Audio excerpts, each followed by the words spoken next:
Movie की शुरुआत में दिखाया जाता है कि एक लड़की जिसका नाम मैंडी है, जो कि खौफनाक जंगल में बेहोश पड़ी होती है। फिर उसे होश आता है और वो देखती है कि उसके गले में एक कैमरा होता है। जब वो इर्द गिर्द देखती है तो दरख्तों पे बहुत सारे सीसीटीवी कैमरेज उसकी निगरानी के लिए लगे होते हैं। वो बहुत घबरा जाती है और वहाँ से भागने लगती है। उसके बाद एक दिन पहले का सीन दिखाया जाता है, जिसमें मैंडी और उसकी दो दोस्तें बाहर से वापस आ रही होती है और एक दूसरे का मजाक उड़ा रही होती है। इसमें से एक का नाम कैट और दूसरे का नाम क्लेरा होता है। थोड़ी देर के बाद मैंडी अपनी दोस्तों से कहती है कि तुम लोग जाओ, मैंने अभी किसी के साथ डेट पे जाना है। उसके बाद उसकी दो दोस्तें वहां से चली जाती है। ये फोन में एक जोकर इमोजी वाला मैसेज आता है और पीछे से कोई उसके चेहरे पर कपड़ा डालकर उसे अगवा कर लेता है। उसके बाद फिर प्रेजेंट सीन दिखाया जाता है जिसमें मैंडी और उसी जंगल में भटक रही होती है।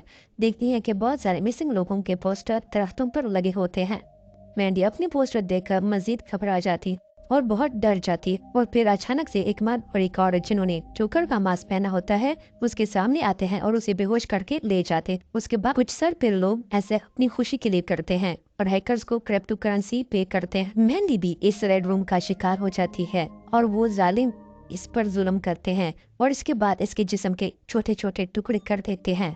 अगले दिन न्यूज चैनल्स पर इस मर्डर की न्यूज चल रही होती है। पुलिस को छोटे छोटे टुकड़े इस लड़की के बिखरे हुए मिलते हैं। पुलिस अपनी तहकीकात में लग जाती है। इसके बाद मैंडी का भाई, जिसका नाम ईथर होता है, दिखाया जाता है, जो कि एक पॉडकास्टर होता है। वो और उसका दोस्त एक पॉडकास्ट कर रहे होते हैं। फिर अचानक ईथर को फोन आता है और मैंडी की खबर मिलती है और ईथर वहाँ से चला जाता है। फिर मैंडी का फ्यूनरल दिखाया जाता है जिसमें उसकी माँ और बहुत सारे रिश्तेदार आए हुए होते हैं। ईथर की वहाँ मुलाकात मैंडी के दोस्तों से होती है। फिर ईथर मैंडी के दोस्त कैट से किसी फ्री टाइम मिलने का कहता है और वो उस पर राजी हो जाती। ये कहने के बाद ईथर अपनी बहन के घर जाता है और वहाँ बिखरी हुई चीजें देखता है, क्योंकि इससे पहले वहाँ पुलिस वाले तहकीकात के लिए गए हुए थे, जिसकी वजह से सारी चीजें बिखरी हुई होती हैं। ईथर को अपनी बहन की चीजें देखकर मजीद गमज़दा हो जाता है। फिर उसकी माँ की उसकी कॉल आती है। ईथर बताता है कि मैं अपने सिस्टर के घर आया हुआ हूँ। ईथर दरअसल अपनी बहन की कत्ल की वजह और मकतूल की तलाश की कोशिश कर रहा होता है।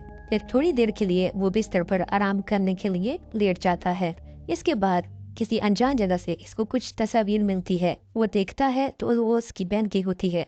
वो बहुत ज्यादा डर जाता है। इसके बाद कैट जहाँ काम करती है दिखाया जाता है। कैट दरअसल एक ड्रेस डिजाइनिंग शॉप पे काम करती है। कैट अपना काम कर ही रही होती है कि उसकी बॉस आकर कहती है, ये कितना बुरा ड्रेस तैयार किया है, इसे ठीक करना होगा। कैट कहती है, मुझे शाम को कहीं जाना है, मगर वो उसे छुट्टी नहीं देती। मजबूरन कैट को काम करना पड़ता है। इसके बाद कैट बाहर देखती है तो ईथर उससे मिलने आया हुआ होता है।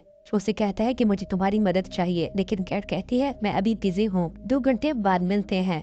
कैट अपने काम में बिजी हो जाती है। शाम को दोनों कॉफी शॉप पर मिलते हैं और ईथर उसे सारी बात बताता है। इससे भी पूछता है ये असल माजरा क्या है। कैट उसे बताती है कि जब पुलिस ने हमसे पूछा मैंडी के बारे में तो मैंने सब कुछ सच नहीं बताया। ईथर उसे पूछता है कि ऐसी क्या बात थी। कैट उसे बताती है कि एक दफा इंटरनेट पर एक लिंक आया था जिसकी वजह से हम रेड रूम पहुँच गए और हमारे कहने पर उसने एक आदमी को मार डाला। इसके जिम्मेदार हम लोग हैं। ईथर कहता है नहीं, ऐसी बात नहीं है, तुम लोगों ने उसे कत्ल नहीं किया। फिर ईथर वो तस्वीर कैट को दिखाने के लिए अपना मोबाइल ओपन करता है। फिर अचानक ईथर को एक मैसेज आता है जिसमें उन दोनों की कॉफी शॉप की पिक्चर्स होती हैं। वो दोनों बहुत ज्यादा डर जाते हैं इसे देख कर।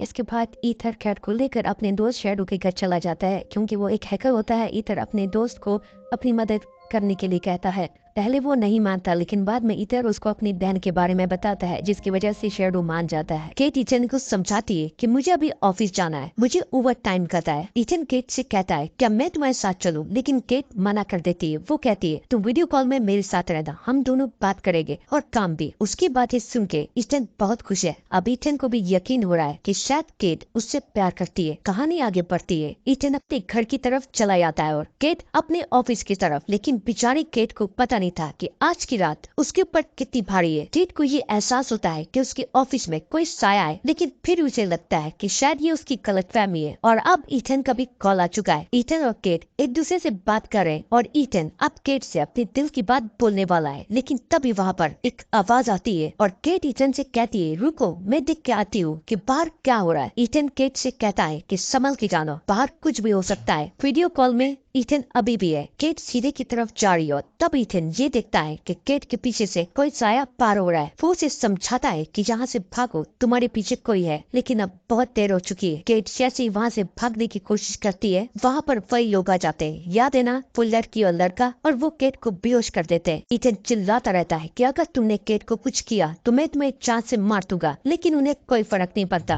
वो केट को वहाँ से लेके चले जाते हैं। जब केट की आंखें खुलती है तो केट एक पिंजरे में बंद है और वो जोकर केट को देख रहा है। केट चिल्लाती है, तुम लोग कौन हो, प्लीज मुझे छोड़ दो। लेकिन वो जोकर वहाँ से चला जाता है। केट बहुत रो रही है, बहुत चिल्ला रही है। तभी उसके बगल के कमरे से एक लड़की की आवाज आती है कि मत चिल्लाओ, ये लोग तुम्हारी बात नहीं सुनेंगे। केट उस लड़की की आवाज सुनती है और कहती है, क्या तुम क्लेयर हो? क्लेयर भी समझ जाती है कि उसकी दोस्त केट भी यहाँ पर है। वो दोनों एक दूसरे को देख के बहुत रो रही है। उन्हें समझ भी नहीं आ रहा कि ये लोग उन्हें यहाँ पर लाए क्यों है। शायद इन लोगों ने केट और क्लेयर को यहाँ पर लाना इसलिए सही समझा क्योंकि ये दोनों भी मैंडी के साथी थे। और अब नेक्स्ट शो आने वाला है 24 घंटों के अंदर, और नेक्स्ट शो में अब क्लेयर और केट को ऑनलाइन सबके सामने मारा जाएगा। वहाँ दूसरी तरफ ईथन डिटेक्टिव सॉ के पास जाता है, उसे समझाने की कोशिश करता है कि प्लीज मेरी बात मानो, मेरे सामने उन लोगों ने केट को किडनैप कर लिया, प्लीज मेरी बात मानो। लेकिन पुलिस वाले जो कि ईथन से पहले ही नाराज थे, वो ईथन की किसी बात का यकीन नहीं करते। ईथन समझ जाता है कि उसे अकेले केट को ढूंढना पड़ेगा। वो उस हैकर के पास जाता है। वो हैकर ईथन को ये दिखाता है कि देखो, नेक्स्ट शो के लिए 2 लड़की को लाया गया है और वो 2 लड़की और कोई नहीं बल्कि केट और क्लेयर है। तुम्हारे पास बहुत ही कम घंटे बाकी है, तुम्हें इतनी देर में इन दोनों को बचाना पड़ेगा। मैं इस शो का आईपी एड्रेस टेस्ट करने की कोशिश कर रहा हूँ, लेकिन तुम भी सावधान रहना, ये लोग बहुत खतरनाक है। तभी ईथन ये कहता है कि तुम्हारा वेबकैम ऑन कैसे है? वो लोग समझ जाते हैं कि इन लोगों ने इस हैकर के कंप्यूटर को भी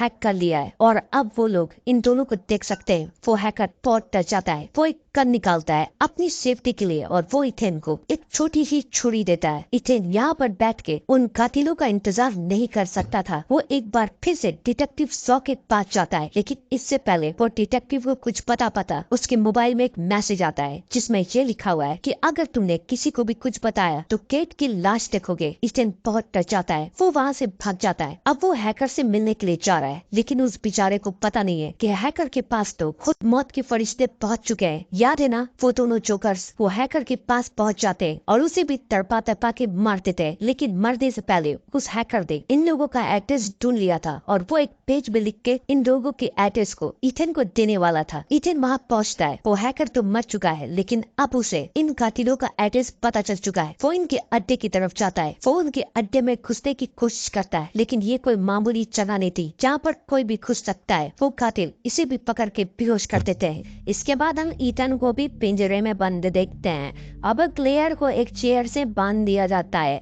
क्लाउन मास्क लगाए हुए एक आदमी चैन सो लेकर क्लेयर की तरफ बढ़ता है। क्लेयर मदद के लिए जोर जोर से चिल्लाती है।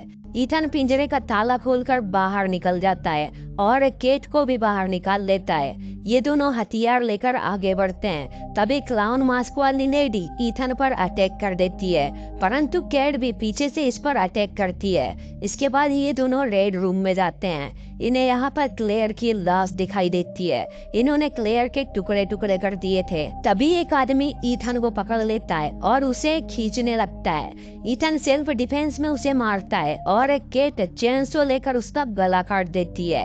क्लाउन मास्क वाली लेडी यहाँ से गाड़ी लेकर भाग जाती है। इसके बाद हम 1 साल बाद का सीन देखते हैं। ईथन इसके बाद काफी पॉपुलर हो जाता है। ईथन मर्डर सुपर बुक और कुछ आर्टिकल लिखता है। दूर दूर से लोग ईथन के पास ऑटोग्राफ के लिए आते हैं। तभी एक रात जब ईथन कूड़ा फेंकने के लिए बाहर जा रहा होता है, तभी वो अपना मिसिंग पोस्टर देखता है और अचानक उस पर कोई हमला कर देता है। इसके बाद हम ईथन को जंजीरों में बंधा देखते हैं। इसके सामने बहुत सारे आदमी मास्क लगाए हुए खड़े होते हैं। अब ईथन पर गोली लगाई जाती है और फिर हम देखते हैं कि वह डिटेक्टिव जिसके पास ईथन मदद के लिए गया था, वह भी इस गेम में शामिल था।